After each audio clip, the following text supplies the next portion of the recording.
Hello everyone. So you know that I am doing Indian Polity by M. Lakshmikant. Okay, we are dealing the chapter number 3. This is the part 8 of chapter number 3, which title is Salient Features of the Constitution. Okay, this is about myself. So let's start today's video. Okay, till previous classes we have seen, for in this chapter, जितने भी articles हमारे दिए हुए हैं constitution में वो सारा हम लोगों ने देखा था, जितने शेड्यूल्स दिए हुए हैं वो सारा देखे थे. अभी इसमें क्या बोल रहा है, source of constitution at glance.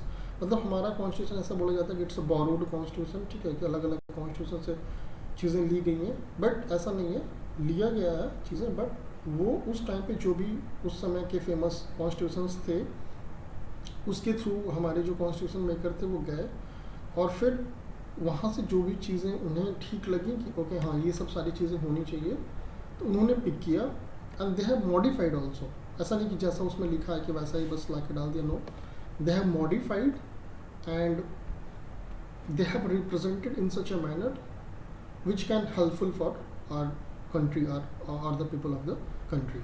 Okay, so ये कहना कि it is borrowed constitution is not correct. Okay, yes, they have taken the idea of that. Okay, ये चीज़ हम पिक करते हैं यहाँ से, बट उसको अपने तरीके से रखा. ठीक है, सो कहाँ से क्या क्या चीज़ें ली गई थी वो सब सारी चीज़ें यहाँ पे दिया हुआ है. हम लोग एक ही वीडियो में देख लेंगे कि कौन सा प्रोविज़न कहाँ से लिया गया था. Okay, so let's see that. So पहला हमारा है गवर्नमेंट ऑफ इंडिया एक्ट 1935. ठीक है, तो हमारा जो कॉन्स्टिट्यूशन में सबसे ज़्यादा जो पार्ट है वो गवर्नमेंट ऑफ इंडिया एक्ट से लिया गया है. उसका रीज़न ये है कि हमारे ये ऑलरेडी था हमारे यहाँ. ठीक है, इसको ब्रिटिशर्स लेके आए थे और वो ऑलरेडी चल रहा था हमारे यहाँ पे. और जो यहाँ के लोग थे दे वर नॉट वेरी लिटरेट कि उनके लिए कुछ एकदम नई चीज़ लेके आ जाओ और फिर वो उसको अडॉप्ट कर लेंगे. अभी तक आप देखो, अभी तक इतने पढ़े लिखे लोग हैं बट उन्हें कॉन्स्टिट्यूशन नहीं समझ में आता है. तो आप उस समय की बात सोचो कि लिटरेसी इतनी कम थी. अगर आप एकदम से पूरी चीज़ ही चेंज कर देते हो और रहने का तरीका ही बदल देते हो तो कितनी दिक्कत होती. तो उन्होंने यही किया कि गवर्नमेंट ऑफ इंडिया एक्ट में जो जैसे एडमिनिस्ट्रेशन वाला जो चीज़ है, जुडिशरी हुआ, पब्लिक सर्विस कमीशन हुआ और फेडरल स्कीम था जो सेंट्रल गवर्नमेंट और स्टेट गवर्नमेंट का जो एक दूसरे से रिलेशन, वो सब सारी चीज़ें वैसी ही रखी गई जैसी थी, थोड़ा और मॉडिफाई करके, क्योंकि वहाँ के लोग उस चीज़ से फैमिलियर थे. तो इस वजह से ज़्यादा चेंजेस नहीं किया गया. That is the main reason of taking lot of thing from the Government of India Act 1935. Okay, so क्या लिया गया था यहाँ से? Federal scheme, office of governor, judiciary, public service commission जो हमारा यूपीएससी है, स्टेट पब्लिक सर्विस कमीशन है. कलेक्टर वहाँ पे हुआ करते थे ब्रिटिशर्स के टाइम में. वो कहाँ से आते थे? यूपीएससी के एग्ज़ाम से आते थे. उस समय यूपीएससी का एग्ज़ाम नहीं होता बट सिविल सर्विसेज का एग्ज़ाम होता था, उसके थ्रू रिक्रूट होकर आते थे. बाद में इंडियंस को भी उसमें किया गया. तो ये सब सारी चीज़ें पहले से ही थी. ठीक है, emergency provisions and administrative details. ठीक है, जो भी हमारा एडमिनिस्ट्रेशन वाला काम है वो जो 1935 एक्ट में था वही सब चीज़ों को कंटिन्यू किया गया. Second number British constitution. वहाँ से क्या क्या लिया गया?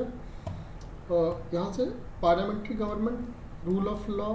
ठीक है, हमारे यहाँ भी प्रेसिडेंशियल प्राइम मिनिस्टर होता है, it's head of government. I mean वैसे तो प्रेसिडेंट होता है but he is the president is de jure. Okay, but de facto is the prime minister. Okay, उसी तरीके से ब्रिटिश में भी है. Legislative procedure, single citizenship, cabinet system, prerogative writs, okay, parliamentary privileges and bicameralism. ये सब सारी चीज़ें हमारा ब्रिटिश कॉन्स्टिट्यूशन से लिया गया है. नेक्स्ट, अब देखिए थर्ड नंबर हमारा यूएस कॉन्स्टिट्यूशन है. वहाँ से क्या क्या लिया गया था? तो जो हमारा फंडामेंटल राइट्स है वो यूएस कॉन्स्टिट्यूशन से लिया गया है. इंडिपेंडेंस ऑफ जुडिशरी है वो यूएस कॉन्स्टिट्यूशन से लिया गया था. Judicial review, impeachment of president, removal of Supreme Court, High Court जजेस and the post of vice president. ये सारी चीज़ें जो हमारा यूएस कॉन्स्टिट्यूशन से लिया गया है. फोर्थ नंबर है आयरिश कॉन्स्टिट्यूशन. आयरलैंड भी बोलते हैं इसको. आयरलैंड के कॉन्स्टिट्यूशन से। यहाँ से directive principle of state policy DPSP लिया गया है। Nomination of member of Rajya Sabha, जो हमारे 12 मेंबर्स का नॉमिनेशन होता है, वो कैसे कहाँ से लिया गया था, आयरिश कॉन्स्टिट्यूशन से लिया गया था। ये ऐसा इस वजह से कि जैसे कुछ लोग अपने फील्ड में बहुत ही अच्छे होते हैं, तो उस चीज़ को प्रमोट करने के लिए प्रेसिडेंट उस फील्ड में जो बहुत ही आगे चले जाते हैं, उनको राज्यसभा का मेंबर एज ए नॉमिनेट करते हैं। जैसे आप देखोगे कि बॉलीवुड से कई लोग आते हैं नॉमिनेट होकर, तो उसका रीज़न वही है कि उस चीज़ को वो और आगे बढ़ाने के लिए। जैसे हमारे सचिन तेंदुलकर को भी नॉमिनेट किया गया था, ठीक है। तो ये इस वजह से है कि वो जो कंसर्न उस फील्ड में वो लोग देखते हैं, वो गवर्नमेंट के सामने ला सकें, ताकि उसमें और सुधार हो सके और चीज़ें ठीक हो सकें।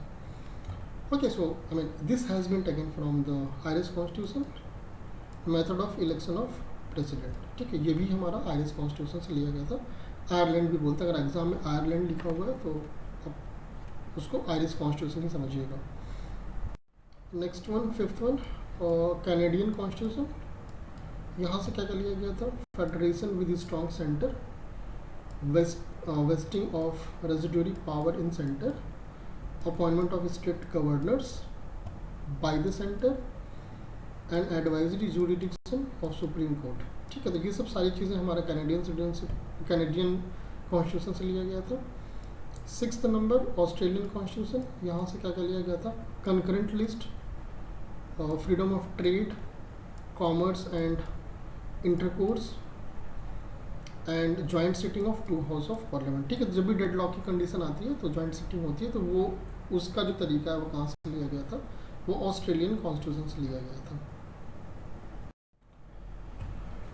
सेवेंथ नंबर, जर्मनी का जो कॉन्स्टिट्यूशन था, वहाँ से क्या लिया गया था, suspension of fundamental rights during emergency. ये चीज़ हमारे जो है जर्मनी से लिया गया था।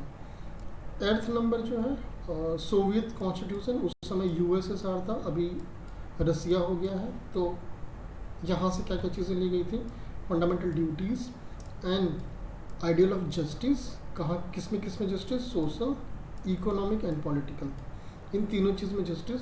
ये चीज़ प्रेम्बल में दिया हुआ है, ठीक है। ये कहाँ से लिया गया है, जो USSR, उस समय USSR से लिया गया था, अभी रसिया हो गया है, ठीक है। Next and last things, ninth, French constitution. French constitution से क्या लिया गया, Republic and the idols of liberty, equality and fraternity in the preamble, ठीक है। तो ये सब ये जो टर्म्स हैं हमारे प्रियम्बल्स में लिखा हुआ है, वो सब कहाँ से लिया गया है, फ्रेंच कॉन्स्टिट्यूशन से लिया गया है। 10th वन जो है, साउथ अफ्रीकन कॉन्स्टिट्यूशन, ठीक है। यहाँ से क्या लिया गया है, procedure for amendment of the constitution and election of member of Rajya Sabha, ठीक है। तो जो हमारा कॉन्स्टिट्यूशन में जो अमेंडमेंट्स होते हैं, ठीक है, जैसे कि मान लेते हैं कि वो 2/3 मेजॉरिटी होना चाहिए, ठीक है। लोकसभा में भी, राज्यसभा में भी, और फिर प्रेसिडेंट का एसेंट होता है, तो इस तरीके से। और अगर मान लेते हैं कि स्टेट को भी वो इफेक्ट करता है, तो 50% रेटिफिकेशन स्टेट से भी लेना होता है। तो ये सब सारी चीज़ें जो प्रोसीजर दिया हुआ है कॉन्स्टिट्यूशन को अमेंड करने का, वो साउथ अफ्रीकन कॉन्स्टिट्यूशन से लिया गया है, ठीक है। और जो मेंबर्स के इलेक्शन होते हैं, वो भी जिस तरीके से वहाँ पे होता था, उस तरीके से साउथ अफ्रीका में होता था, उस तरीके से लिया गया है, ठीक है। तो these 2 things has been taken from the South African constitution. 11th one, last one is the Japanese constitution. यहाँ से प्रोसीजर इस्टेब्लिश्ड बाय लॉ, ठीक है। ये जो चीज़ थी हमारा जापानीज कॉन्स्टिट्यूशन से लिया गया था, ठीक है। देखिए, ये मेजर चीज़ें हैं जो लिया गया था, और भी कॉन्स्टिट्यूशन के थ्रू वो गए होंगे, यहाँ पे उतना मेंशन नहीं है, ठीक है। But these are the major constitution from where they have taken lot of thing which is presented in the constitution, okay. So thank you. Okay, let's see how much portion is still left in this chapter. There's already this was the 8th part, okay. So those chapter will be bigger chapter, okay. We have to go with the extra parts, so okay. So thank you.